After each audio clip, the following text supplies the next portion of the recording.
Bonjour, merci de rester informé avec la RTBF. À la une, cette vaste opération policière contre la mafia. Elle a débuté ce matin dans plusieurs pays, en Belgique notamment. Ce sont des données collectées d'ailleurs chez nous qui ont permis de lancer cette vaste offensive qui visait en premier la mafia calabraise, qui est l'une des plus puissantes au monde. On va faire le point sur les opérations du jour avec Laurent Vandenberg et Stéphanie Lepage. Menée par 150 policiers belges, l'opération a commencé dès l'aube dans le Limbourg. Elle visait des personnes suspectées de faire partie de la puissante mafia calabraise, la 'Ndrangheta. 4 véhicules de luxe ont été saisis, ainsi qu'au moins 60 000 € en liquide, mais aussi plusieurs armes interdites. Les activités criminelles dont ces personnes sont suspectées en Belgique sont la participation à plusieurs transports de cocaïne entre l'Amérique du Sud et l'Europe occidentale, ainsi que le blanchiment du produit de ces transports via différentes entreprises légales.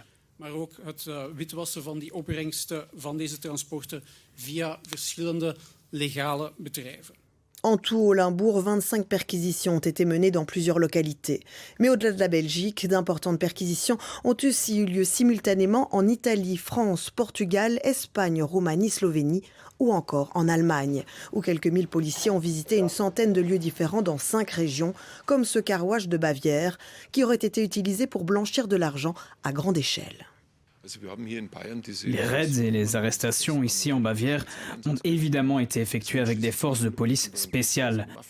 Nous parlons après tout de la 'Ndrangheta, une organisation mafieuse où il faut toujours compter sur l'utilisation d'armes à feu.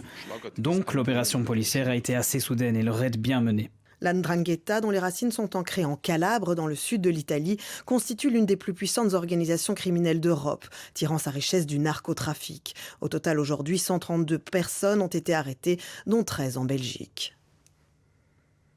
C'est un succès pour la police au niveau européen, puisque un bon nombre de personnes ont été interpellées. Ce succès doit être transformé devant les cours et tribunaux, bien entendu. C'est la justice qui va reprendre son travail maintenant. L'opération du jour serait la plus importante jamais menée en Europe contre la mafia calabraise. Et on est donc là face à une enquête de grande envergure qui a pu être lancée grâce au travail de policiers belges qui avaient réussi à mettre la main sur des milliers de messages cryptés. L'opération Sky is ici, Laurent Vandenberg, continue donc de porter ses fruits.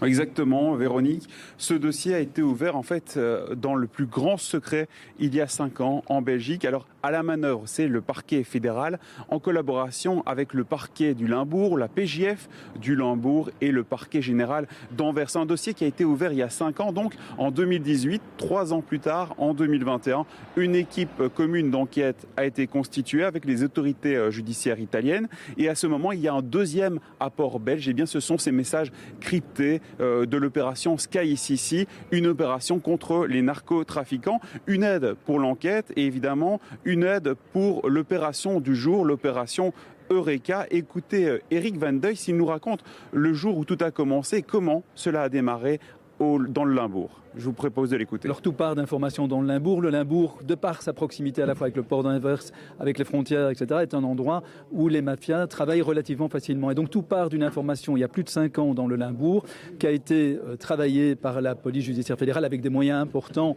et des moyens discrets, notamment des filatures, des écoutes téléphoniques, des caméras placées à différents endroits stratégiques. Et patiemment, le dossier s'est construit. Et donc les informations belges ont permis une avancée majeure de la lutte contre la mafia en Italie, dans le pays même, où elle est la plus importante. Voilà pour ces précisions effectivement du parquet. Merci Laurent.